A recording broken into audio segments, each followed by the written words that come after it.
The streets will never make you grow. It's not a seed, it's a gutter. There's no happy endings in this life. So this is my message to you.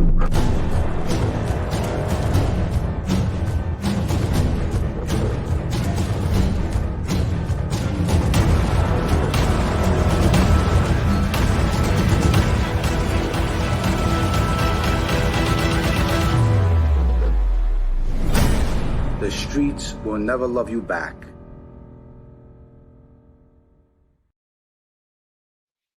Pow. What's up, guys? Well, today I got another story for you. This is more of a prison story. I'm going to talk about doing time in Lewisburg Penitentiary.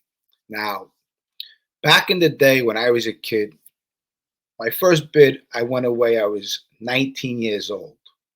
At the age of 19, I caught a gun charge, and I did 3 months from Rikers Island.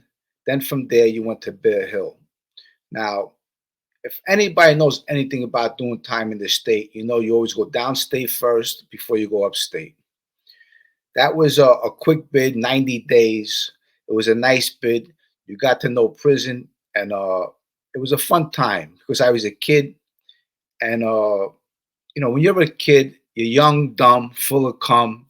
You got a lot of energy. You get packages sent up in the state prison. You do some gambling, you play cards, you work out, you make some friends. And by the time you know it, you're home. It goes by quick. The small bids are very easy to do. You do a little time, you go home, you feel like a movie star, and you're back on the street, But I don't recommend it to no kids to do any time. Actually, what happened was today I was speaking to this kid, Frankie. He emailed me, and I ended up talking to him for maybe a half hour. He's from the neighborhood, and he told me that he got caught with a gun. His girl gave him up, and now he's got a gun charge. He's looking at 3 years in jail.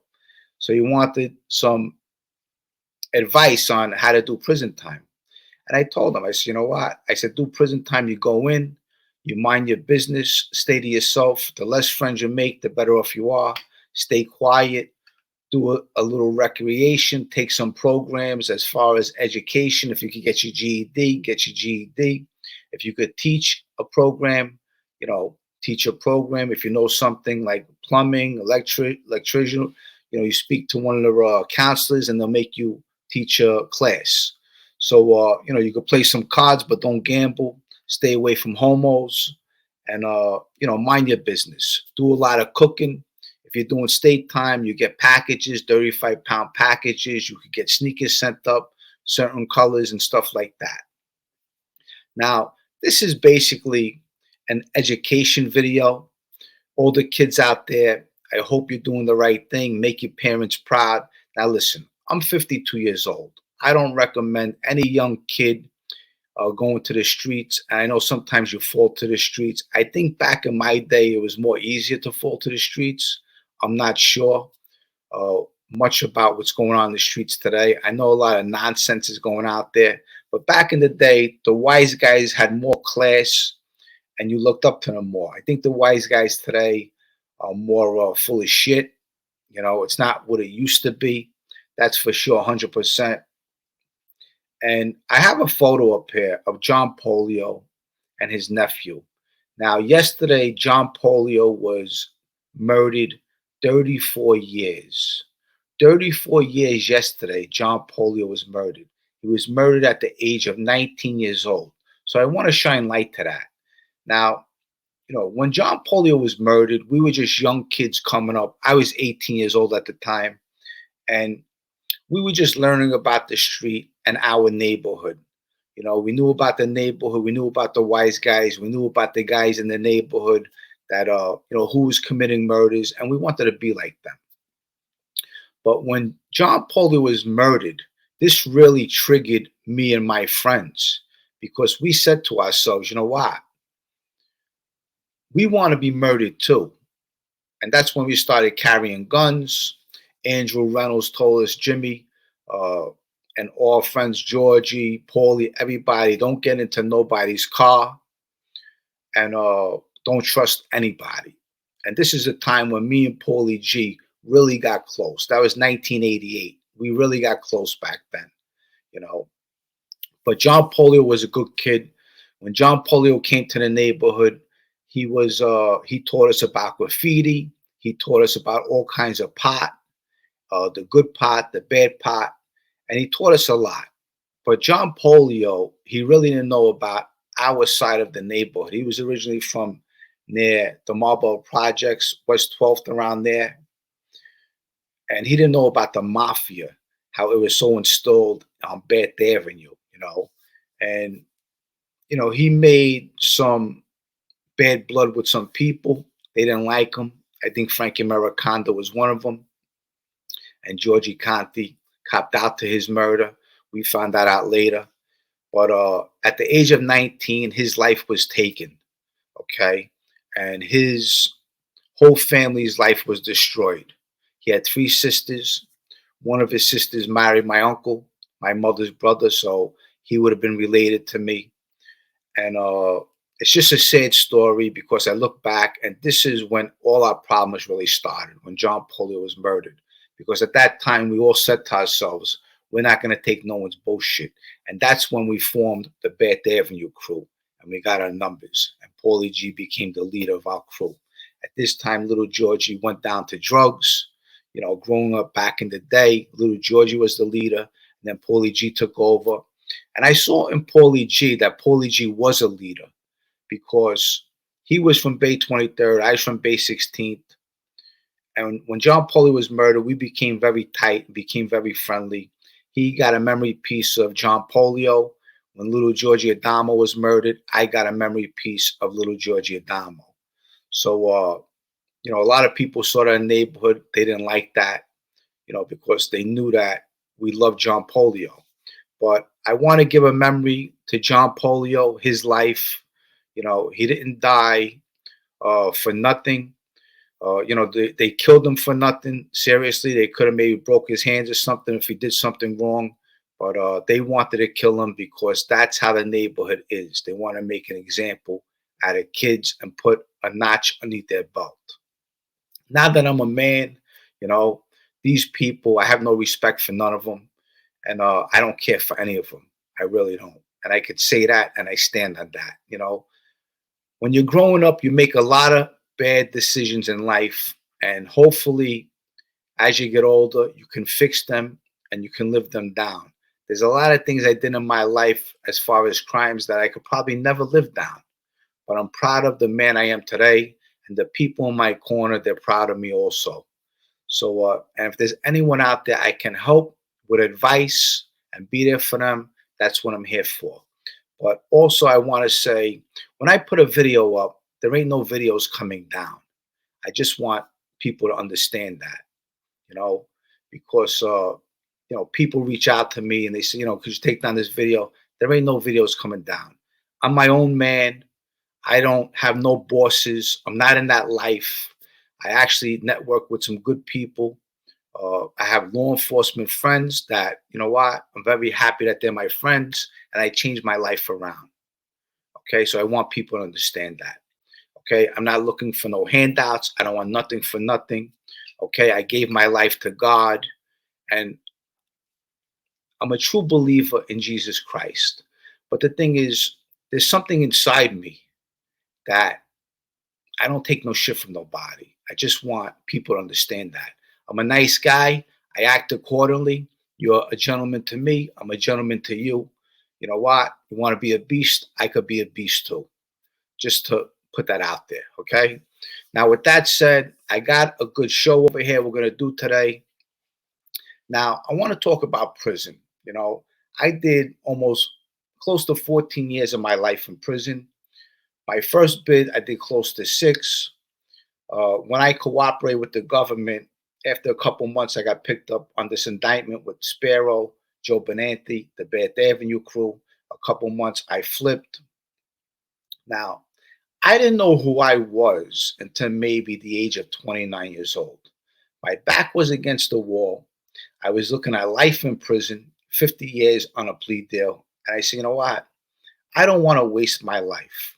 And I recommend all the kids out there pay attention very close, because it takes a matter of a second to destroy your life. And you're sitting in a prison cell, and you'll never ever get your life back after you make that wrong decision. Okay? So pay attention very closely. Okay? Because I was one of those kids that was in the street running around, and I was close to the street. A lot of these guys were close to mob guys, and they want to claim all that mob shit. I tell you the truth. I tell you the way it is. I don't lie. There's no lying in me. You know, I wasn't no wise guy. I was a part of the Bath Avenue crew. I had a number 2 on my leg. Paulie G was number 1. And you know, that's the road I went down. I looked up to the wise guys. I spent a lot of time around wise guys. I used to go swimming in Frankie the Chico's pool. I was very close with the Chicos when I was young. I was in and out of Sparrow Social Club. Little Georgie Adamo was Anthony Sparrow's godson. He also had another godfather, Eddie Lino. We were very friendly with him. But there's wise guys throughout all the neighborhoods, throughout all the 5 families. I was close to a lot of people, okay? But I want to start out by talking about prison, okay? Now, I did some prison time. Now, at the age of 23 years old, I went to Lewisburg Penitentiary. Now, before Lewisburg, you got pretrial. I had a bank robbery that I committed. The feds picked me up. I also had another case pending. I beat up a guy with an axe handle. Like I said, I was a young kid. I did a lot of foolish things. Used to carry around a lot of guns. I used to beat people up with assaults. And I did a couple of home invasions. And look, there's a lot of things I'm very embarrassed of. I'm not proud of them. I can tell you that. Okay? So, you know, the stories I tell you, they're my stories that I was involved in. And I'm ashamed of a lot of things I did in my life. Now that I'm a man, I have 2 children. So just hear me out. I have some photos I'll be putting up as I'm talking. Okay? So doing time in Lewisburg, before I did that time, I did time at the age of 19 in Rikers Island and Bear Hill. Now, when I first went to Rikers Island, you know what? They put you in a cell and you're in Rikers Island. Now, you know, there's not a lot of Italian guys in Rikers Island. You know, it's mainly Black and Puerto Rican. And if you got a couple of Italian guys in the building, you know, you might have a CO or a captain where you get close with and you say, listen, hey, you know what? I put another Italian guy over here in you know, in our dorm or our unit. Maybe it was C-74, C-76, whatever. Some places are dorms, some are cells. Now, phone time is always a problem because if you're a minority, which you're probably, if you're white, Italian, you're on Rikers Island, you're a minority. The Blacks and the Spanish have more power than us, but in the street, we're more organized with the 5 families, and we are, you know, money's power. If you have money, money's power, whether you're in prison, whether you're in the street. Just imagine Bill Gates. Now, does Bill Gates need the mob? Bill Gates don't need the mob because Bill Gates can hire anybody he wants. He's a multi-zillionaire. He's got so much money. So money's power. And the incentive with the mob is money. And how do you get money? Through fear. That's what they use, fear. So doing time, I went to Rikers Island. They put me in a prison cell. So I know I need a shank, right? So I ask some Black guy, you know, people are going to try to fill you out where you're from. You know, I'm from Brooklyn, Bensonhurst. They're going to fill you out. They're going to see if you know anybody. So I was away with 2 guys, some kid Joey and some other guy. I forgot his name. One guy was from Staten Island. The other guy was from Brooklyn. And we were in the same dorm together, which is good because, you know, you got people from the neighborhood. It's good. And I was in a cell where when I first got there, I was in a cell, and there was a radiator along the wall, and I pulled it out. I wanted to see if something was going to fall, and what fell was a shank. I said, "Wow, a shank!" Because when you go in Rikers Island, you need a razor or you need a shank because someone's going to try you, and if you got to hurt somebody, that's what you have to do. Because some people go to jail, you end up getting maybe a year or something, and you know what? Some people never come out because they hurt somebody, they might even kill somebody, and you're in there for the rest of your life. So you have to use your brain. The Italian people basically, when they do prison time, their main priority is walking out of prison, not spending the rest of their life in prison. Prison is not a good place to be. You don't get to spend time with your family. Uh, you don't get to eat what you want. There ain't no woman that you can be with. And it's a sad place. It really is. There's nothing good about prison, but you learn about yourself, that's for sure. So after that, they send me to Bear Hill. I do some time over there. You get 35-pound packages. Now, doing time in Rikers Island's a lot different from going upstate. When you're in Rikers Island, you have the Latin Kings, you have the Bloods, and you have, you have Yetes and other gangs and stuff like that. But Rikers Island is a lot different from going upstate.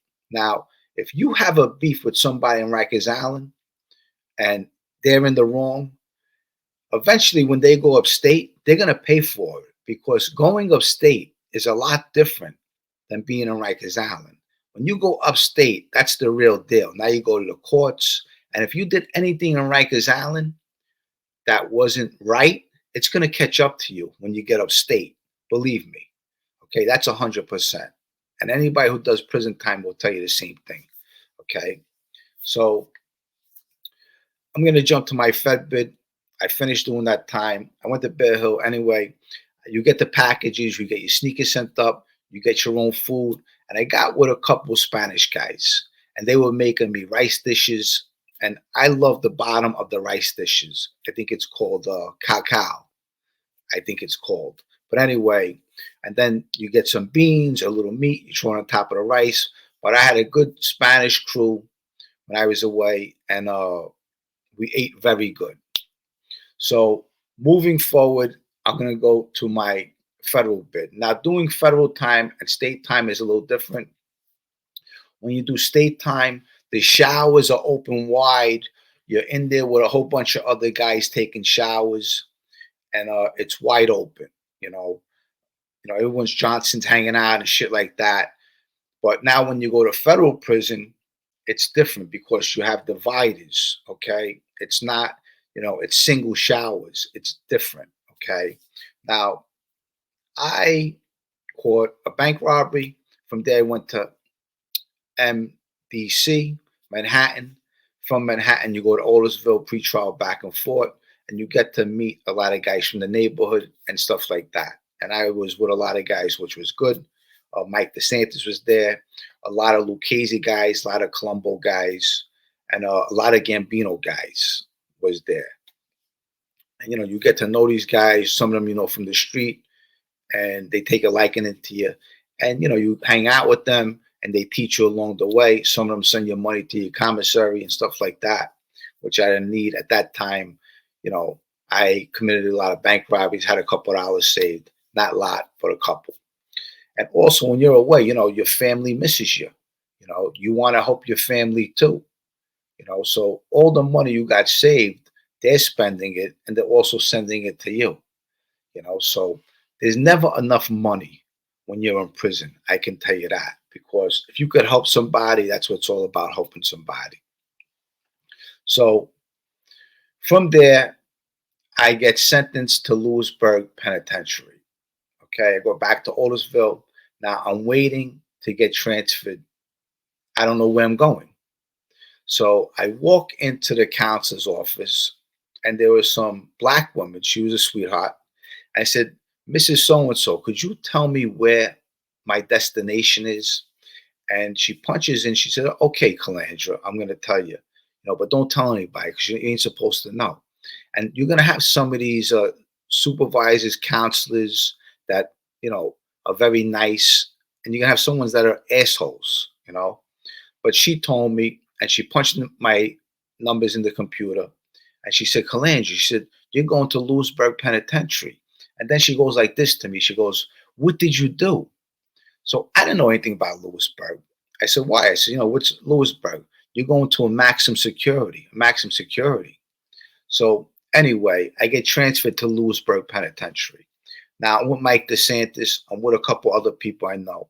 So Mike DeSantis reaches out to this old timer, Oscar. Oscar was, he wasn't Italian.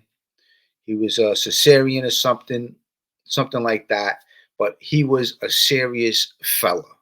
Okay, he was very close with the Lucchese family. Oscar, in some article, they said that he blew up a plane with a rocket, something like that. But he committed a lot of hits. A few people know him. Not a lot of people know him. They call him Oscar the Syrian, something like that. And Matty Madonna was very close with him, and Herby Sperling knew him. So Frankie Lestorino, Mike DeSantis, these guys reach out to Oscar, and he's in touch with Matty and Herby, and he tells Matty and Herby that I'm on my way to Lewisburg. So when I got to Lewisburg, before you get into Lewisburg, you have to go through a certain quaid, like you have to get quaided or something, I think it's called. And they keep you in the hole for maybe 3 to 4 days. And they want to make sure that you're okay with going out in population. They have to interview you and stuff like that. So as soon as I got there, Herby Sperling and Matty Madonna is waiting for me. I was lucky. I was very lucky in life. I'm in a maximum security prison, and I'm surrounded by a 50-foot wall. So I'm going to throw a photo up. This way you understand what Lewisburg was like. This is Lewisburg Penitentiary. That's how big it is, okay? It was called the Big House, Lewisburg, okay? And it was a serious place. Lewisburg was a serious place, okay? I'm also going to show you the front of Lewisburg. This way you know. If you see the front, it looks like a college, but it wasn't a college. It looks pretty and stuff like that. But inside, it's some serious stuff going on. And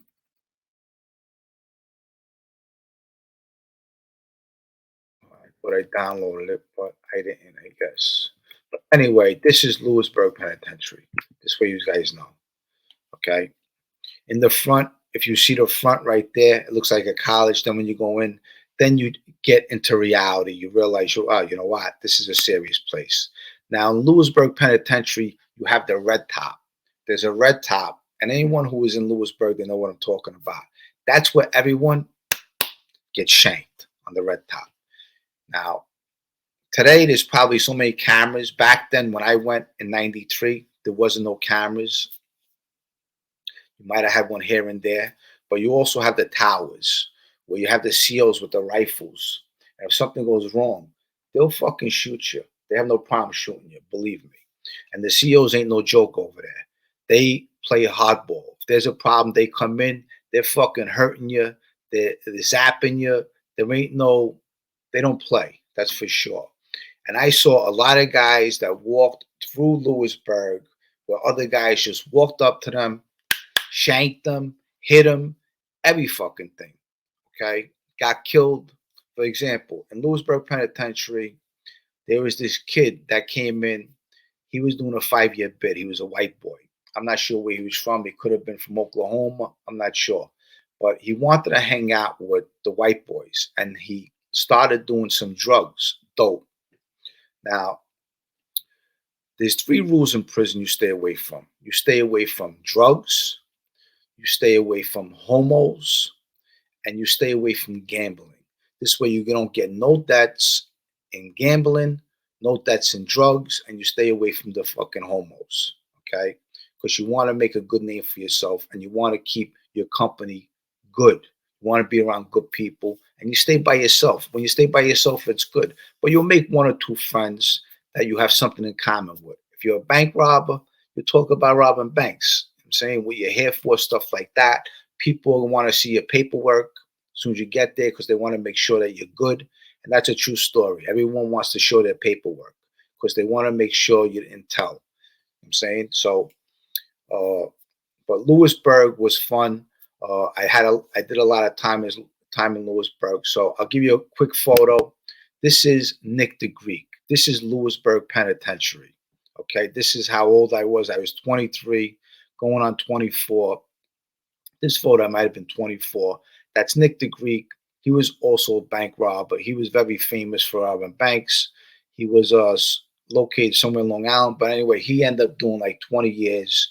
And me and him, we were in J Block together. I was very healthy in this pitch. I was young. I was strong. And I used to work out all the time with Jimmy Gallo.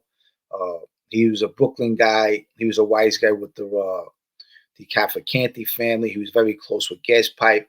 But I made a lot of friends in Lewisburg. And you'll see in the course of this video that, I spent a lot. Here's another photo of me doing some time back in the day. This is a photo I sent to someone I love. As you see, this is a photo I sent to my sister about doing time, stay positive regardless of terrible things and stuff like that. Here's another photo of me doing some prison time, taking a photo near the Christmas tree and stuff like that. So I want to get into how famous Lewisburg Penitentiary was. Lewisburg, a lot of guys did time in Lewisburg Penitentiary, from Al Capone to John Gotti to spies. And I have a couple articles that I'm going to share with you. Here's one article of Al Capone. Al Capone, infamous leader of the Chicago mob, served nearly 3 years at the Lewisburg Federal Penitentiary. So you had Al Capone that spent time in Lewisburg, and you had all these serious guys, from John Gotti to Frankie DeChico to a lot of guys, and this is an article I want to share with you. United States Penitentiary, Lewisburg, infamous for its culture of violence. The Lewisburg Maximum Security Unit is known as one of the deadliest places to do time in the Western world. So Lewisburg Penitentiary was no joke. And I'm there at the age of 23 years old. And you know what? Thank God I did have some people that helped me out along the way.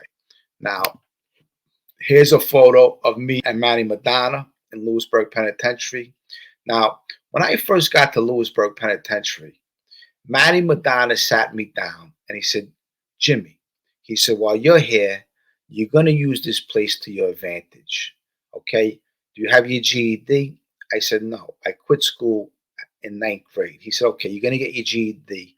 Then from there, you're going to take some college correspondence classes. Okay? And that's what Madonna did for me. Him and Herby Sperling was waiting for me. So I was lucky.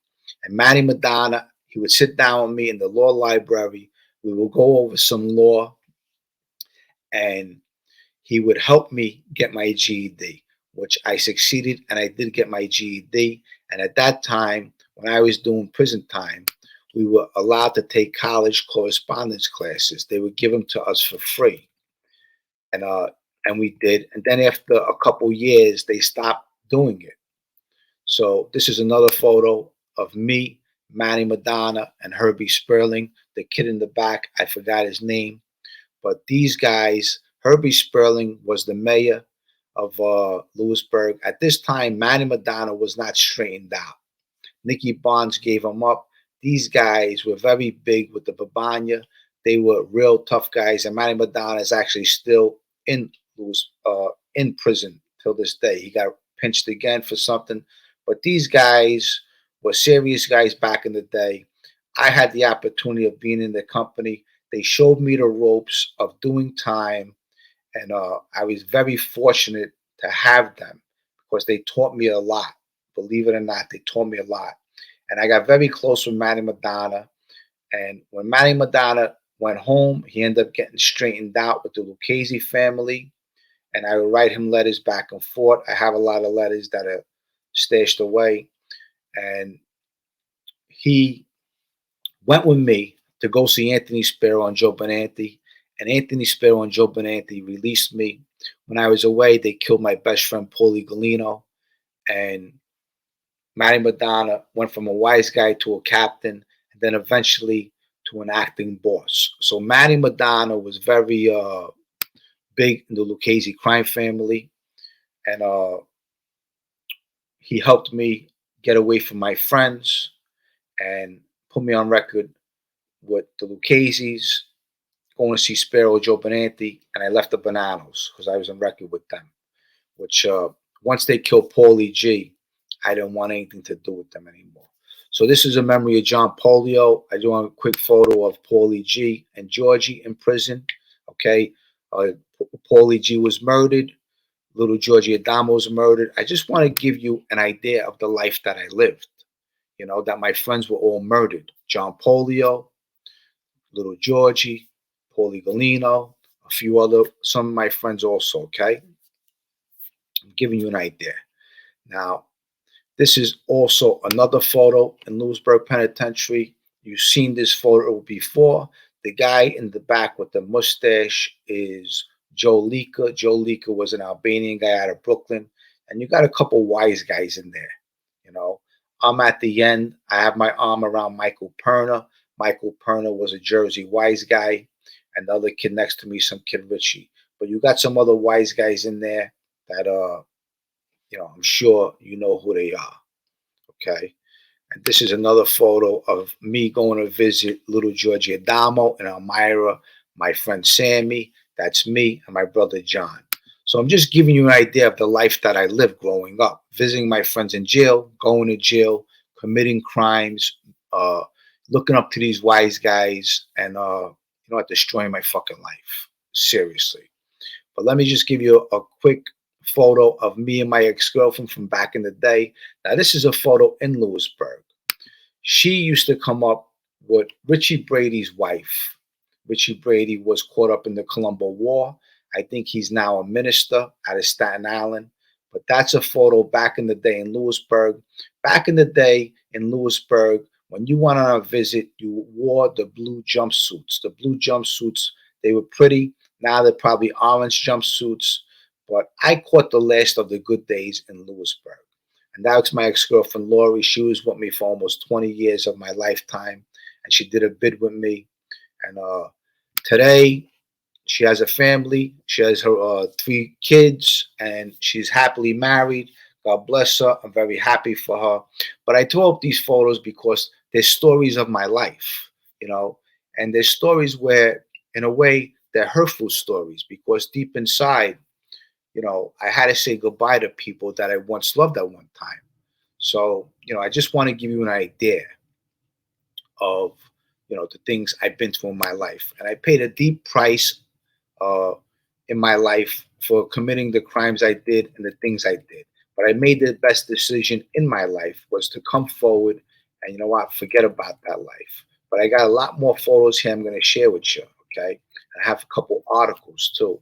Now, this is an article about, now, it says inmate Tom Broski has reached out to the community to another way. A former All-American linebacker for Iowa State, Broski was convicted of mail fraud, tax evasion, and racketeering. After realizing his mistakes, he chose to share his story with local schools to teach children that people from all walks of life can make wrong decisions. It's very true.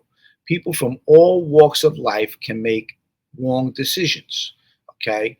And this guy spent time in Lewisburg Federal Penitentiary.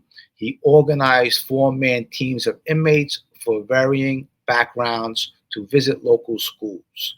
So I'm just giving you an idea of even good people can get caught up in crime. And after you're caught up, you made the mistake, it's going to last you forever. So the thing is, you have to make your crooked past right. And that's what I'm doing every day of my life. This video is going to probably go on for an hour. Hopefully you like it when it's done. Now here's another article. Now, in addition to famous Teamsters president Jimmy Hoffa, now Jimmy Hoffa did time in Lewisburg Penitentiary. Lewisburg has been the temporary home to some of America's most controversial and intriguing criminals, such as mobsters John Gotti, Al Capone, and Henry Hill.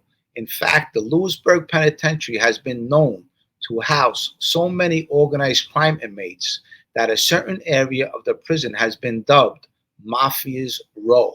Al Capone, also known as Scarface, served nearly 3 years in Lewisburg Penitentiary for his role as one of the leaders of Chicago's organized crime, as well as for federal income tax evasion. Most people associate Al Capone with a well-dressed, powerful, even arrogant man, the prototype of today's stereotypical mafia gangster. Very few people are aware of the grave impact that prison life had on Capone. Okay, so when you go to prison, you could be this gangster in the street, you could be the toughest motherfucker in the street, but when you go to prison, look, everybody's tough, and you're always gonna find someone that's tougher than you. I don't give a fuck how tough you are. There's always someone tougher than you. There's someone that will walk up to you, stab you in your fucking neck, and kill you. Okay, that's what prison does to people. Okay, and when you're in prison, you got to be on your P's and Q's, and you better have a fucking knife available somewhere, because when you need it, you're going to have to use it. Okay, I'm just telling you, and I don't mean to curse, but listen, prison is no joke. That's for sure. Okay, and to all these clowns out there that talk about me with this and that, I tell you, they couldn't shine my shoes what I've been through in my lifetime. They're all a bunch of punks and rah behind a computer. Just want to put that out there, okay? I'm going to continue with the story. Now, also, this is Lewisburg Penitentiary. Okay, that's a prison cell in Lewisburg Penitentiary. This is also Lewisburg Penitentiary received even more notoriety when it was chosen as a location for the Emmy Award-winning documentary Doing Time, Life Inside the Big House, which I think shows Herby Sperling mopping floors. So I want you, if you can, check that out. The filmmaker Alan and Susan Raymond was granted full access to Lewisburg Penitentiary grounds, a facility by the Federal Bureau of Prisons, a privilege even the filmmakers themselves were surprised to receive. The couple spent 6 weeks and filmed 100 hours of footage inside the prison walls in 1990. The Raymonds focused on what they called the lifers, inmates who had no possibility of parole and were guilty of some of the most vicious crimes. The film depicts an area of the prison where inmates are held under solitary confinement for 23 hours every day. 2 prisoners are held in a 6 by 8 foot cell that was meant to house only 1 man. There are also many Cuban drug cartel members held at Lewisburg under solitary confinement every hour of the day. The Raymonds explained that the United States government tried to extradite them back to Cuba, but the Cuba government refused to receive them. So just giving you an idea of what you have inside prison. Look, you have the worst of the worst, okay? I'm talking about homeless people go to jail. Some people that are doing life, they kill you.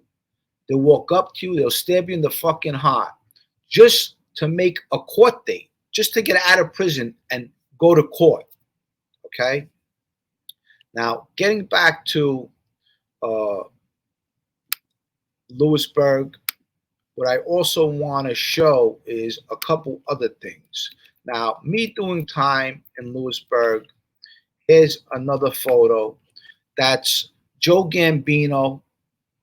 He was a captain in the Gambino crime family. He's hugging me. He has his arm around me in this photo. In the middle is Richard Brady.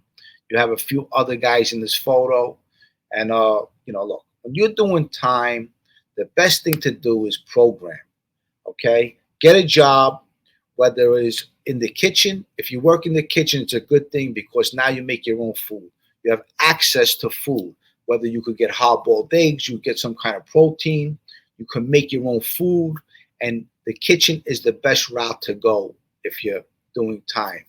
And you could also make money because people know you're working in the kitchen. You could bring them a loaf of bread, you could bring them pasta, and they have stingers. A stinger is a device where it has a cord to it, and you plug it in the wall, and it boils water for you. And what you do is you boil the pasta in the water. Listen, I was with Jamaicans who made dumplings. They boiled the water, they put in. I had every walk of life I dealt with inside jail, and I was friendly with every walk of life. Black people, Jamaican people, Spanish people, Chinese people, Mexican people, Italian people, Irish people. You have every walk of life in prison, okay? And you have a lot of tough guys. And if you're online, and God forbid, you step on their toe by accident, you say, I'm sorry and excuse me. Believe me, because I don't care who you are, anybody could get killed, just like the street inside prison. So this is a lesson. I hope you guys are listening and paying attention. Now, this is also a photo in Lewisburg Penitentiary. Madonna is in this photo. He has the blue short shirt. Joe Gambino is in the middle next to Mike Sessa. I'm on the end. Nick the Greek is in this photo. Richard Brady. This is another Lewisburg photo. So this is just giving you an idea that I spent a lot of time in prison, okay? Almost 14 years of my life in prison I spent. And all these guys who bragged, they went to prison, you know what? They went to prison. A lot of them, they were drug addicts in the street, okay? And they fucked up. They were giving notes to bank tellers, and they got caught up, and they went to jail. And a lot of them say, yeah, they did time. And they had no one to tell on. That's why they did their time, okay? I'm just putting that out there because all these guys brag, yeah, they did time. Bro, you're not cool doing time, okay? It's not cool. There's nothing cool about doing time. Now, this is what you do when you go to prison. This is like a cell in an H block in Lewisburg Penitentiary. You got a 2-man cell, and sometimes you have a 1-man cell. I think they did away with the 1-man cells. You don't even have them no more. As you see, there's a little mirror over there. That mirror, you can't even see yourself. You see your shelf over there? There's a shelf over there where you can put your little stuff on there. You see where you could sit down and you write your letters to your people in the street. That's what a prison cell looks like. And that's a clean one. Okay, there's some that are disgusting. And then if you got to use the bathroom, you got to take a dump, you have to take a dump in front of your cellie. Okay, he'll usually put something around, maybe a towel around his eyes where you could take a shit. And you got that little sink over there where it's bullshit. I'm saying, so I don't recommend anybody committing crime out there because this is where you're going to end up for the rest of your life. I hope I'm knocking some sense into one kid out there when you're watching this. This is another photo of me, Matty, Madonna, and Richard Brady. Me and Richard Brady actually graduated together in Lewisburg. I should have put that photo up too. I didn't. But also, this is the law library where we would meet at nighttime, me and Matty, and we would go over law. And, but doing time, listen, doing time, you can meet some good people, but there's also a lot of bad people out there in prison, okay? It's not nice. There's nothing nice about it. But here's another prison cell, just to give you an idea. This is a 1-man cell. They really don't make too many 1-man cells. 1-man cells are for problem people. Like, some people can't cell with another inmate or another convict. Now, an inmate and a convict are two different people, too. An inmate is someone that is someone in prison, and he goes by the rules. A convict is somebody that's more dangerous. He's there and he don't go by the rules. This photo, I think I put up already. This is another photo I threw up. Yes, I did. This is another photo. This is in Lewisburg Penitentiary, too. I got Frankie Lestarino behind me. Joe Gambino is next to Frankie Lestarino. Richard Brady. The guy with the glasses at the end is Vic. He's from Chicago. Now, sitting next to me on the bottom is Patty Della Russo. He's now the underboss of the Lucchese family. They say he's not, but he's somebody. You can't leave a fucking family. It's impossible. Next to him is Michael Sessa. Now, Michael Sessa has a sad story because his own brother testified against him. Now, that's pretty crazy. That's something I could never, ever fucking do in my life. And next to Michael Sessa is Nick the Greek. So this is just to give you guys an idea. Now, this is what you're going to find in prison. Okay, people working out. You work out in prison because you want to relieve the stress. We are dealing with stress every day of our lives inside prison, even outside prison. Okay, that's why I try to work out. I do push-ups every day, throw some weights around, do a little walking because there's a lot of stress. And you could get anything you want inside of prison. There's a lot of drugs inside prison, whether you could get a visit from your girlfriend. She gives you a kiss. She has a bag in her mouth. She transfers it from her mouth to your mouth. And then later on, when you take a shit, you go through your shit, and now you got a balloon, and you could sell those drugs. Okay. Anyone who's doing life in prison, believe me, they are probably selling drugs. They're making some form of money to support their family. And inside prison, people only become better criminals. So, you got to program, mind your business, and do your own thing, just to give you an idea. I'm trying to give you, idea about prison and how it works. Now, this is me. Now, from Lewisburg, I went to a medium. Okay, this is over here. The guy with the glasses is Chucky Porter. Chucky Porter was the boss of Pittsburgh at one time. Next to me in the middle is Ralph Tortino. He's a Bronx guy. He's got a cigar in his hand. Okay, he was a funny guy. And at the end with the red and white jacket on is Mike the Head. He was a wise guy. He's not a wise guy. He was an associate with the Bananos. Me and him sold together. He ended up having a stroke. I actually saved his life. And later on, when I came home, I went to his daughter's wedding. My girl and his daughter were very good friends back in the day. But that's a very classy photo back in the day, just to give you an idea of all these people. Now, look, when I did prison time, I made a lot of friends. I was a gentleman to people.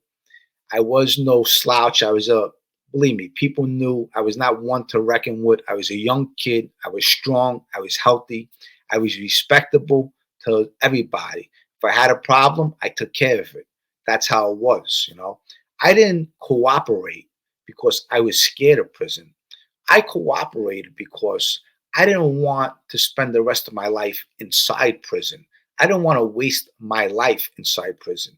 And the crime that I was involved in with Tommy Reynolds, Chris Paciello, and the kid Michael Yamin, when we knocked on that door and Tommy killed that lady by accident, that's not something I signed up for. So I didn't want that life. I went there to rob a safe.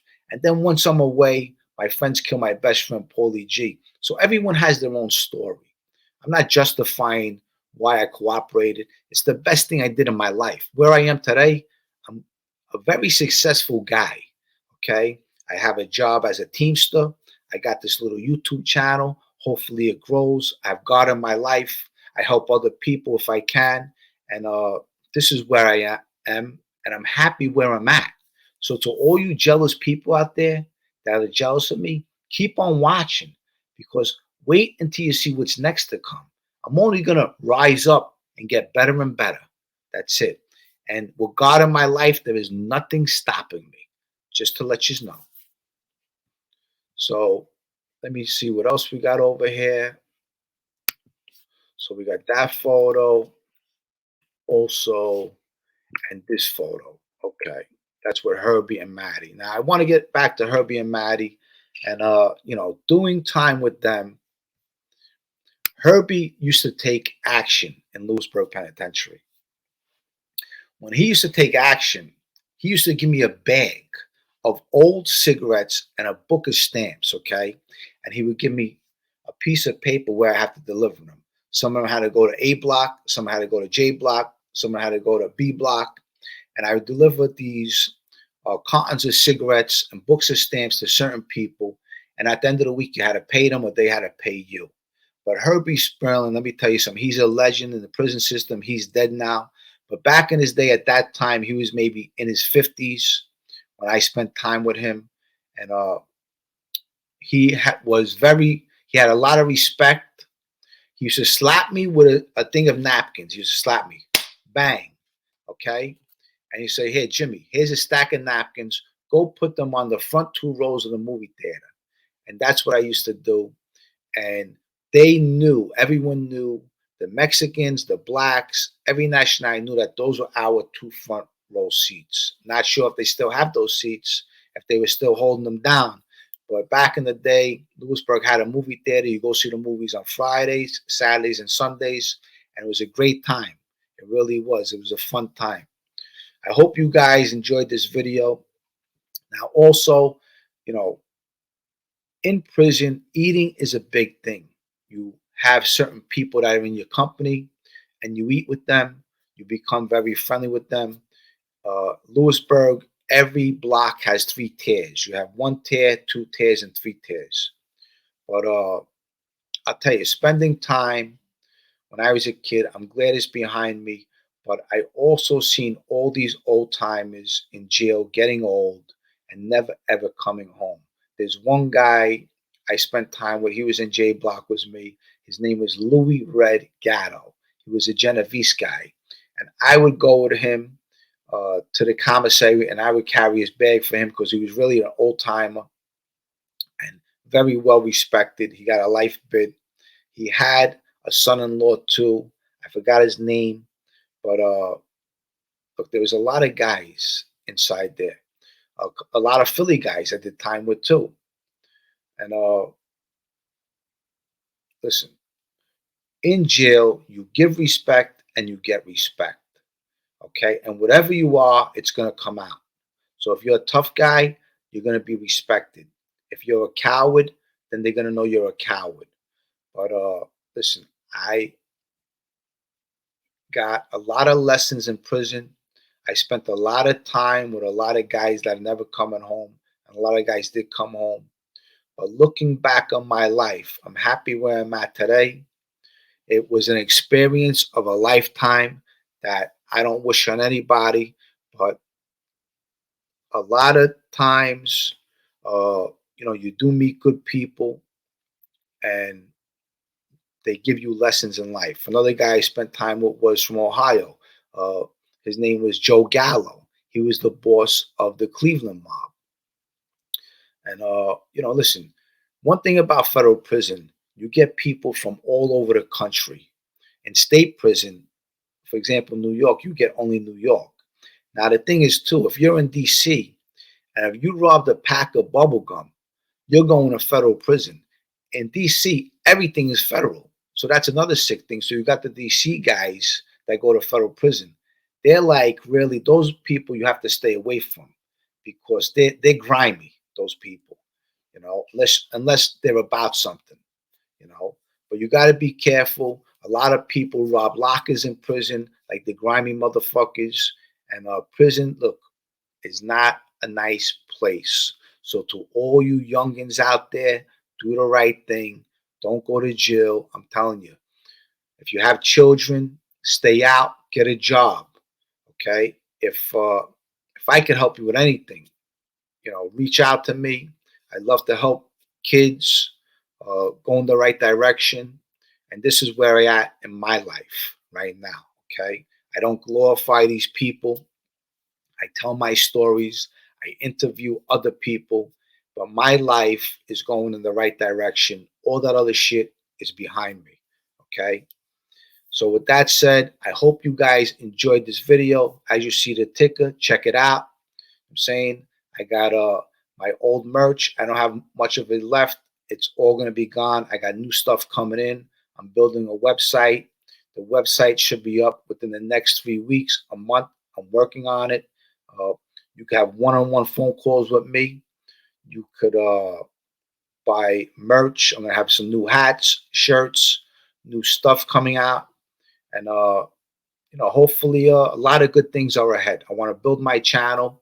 I want to, a book. I'm doing that, working on that. So a lot of things are happening. So I want to give this memory to John Polio. He was 19. At the age of 19, he was murdered. And that is when we formed the Bath Avenue crew. And all of our lives were destroyed. Whether my friends were murdered, whether people went away to prison for a long time, and whoever had to cooperate. But regardless of anything, we all did prison time. I didn't get no slap on the wrist. For my cooperation, I got 8 years. Okay. I didn't get no time. You went home. That did not happen. Okay.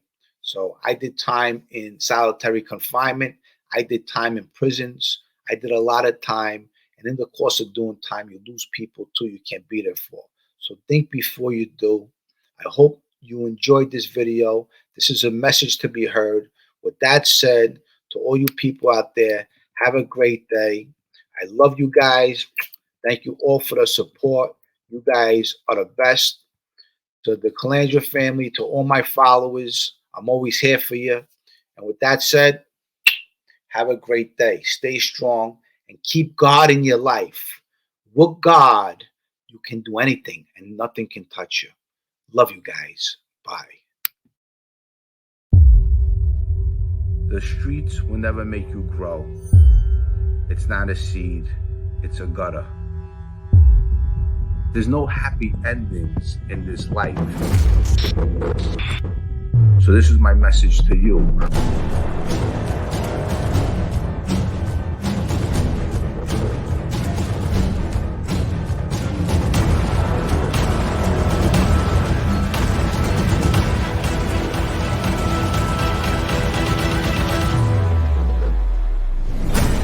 The streets will never love you back.